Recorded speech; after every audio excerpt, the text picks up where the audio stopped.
Merhaba, bugünkü senaryomuz API dokümanı okumayı bilmediğim halde yapay zekadan yararlanarak bir API'dan yani API'den nasıl bilgi alırım? Bu senaryoya göre bir web sitesi bulmam lazım ve bir yapay zeka kullanmam lazım. Biz bugün Claude Code yani Claude'yi kullanacağız. Önce API servisimize bakalım. Bu daha önce benim hobi projesi olarak yaptığım at yarışı istatistiklerini tutan bir API, tutan ve servis eden bir API. Burada bir doküman var, kısa bir doküman. Senaryomuza göre ben bu dokümanı okumayı bilmiyorum, bu linklerin ne olduğunu bilmiyorum ve bunu kopyalıyorum. Şimdi geliyoruz, Cloud Chat kısmındayım. 20 dolarlık bir aboneliğim var. Bu abonelikten yararlanarak şimdi biraz önce gördüğümüz API sitesindeki, API servisindeki bilgileri alacağım. İlk soracağım şey, bunu okuyabiliyor musun?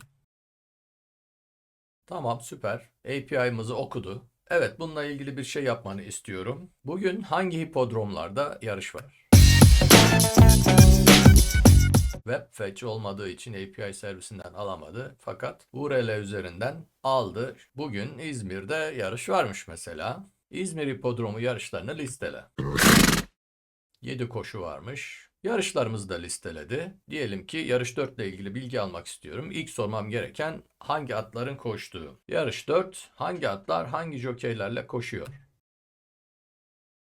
Evet, gayet güzel cevapladı. Şimdi API servisimize geri dönelim. Burada çeşitli API'ler var. Bir tanesi de atların geçmişteki yarışlarına dair listeyi veren API. Şimdi bu API'den yararlanarak bu atlar hakkında daha çok bilgi isteyeceğiz. Bakalım API servisinden yararlanarak bu atın geçmiş yarışlarını görebiliyor mu? Yarış sonuçlarını listeledi. Şimdi soracağım soru şu. Madem bunu görebiliyor, demek ki bütün atlarınkini görebilir. Yarış 4. Tüm atların son 10 yarıştaki ortalama ganyan ve derecelerine göre bir puanlama yap ve kazanacak atı tahmin et.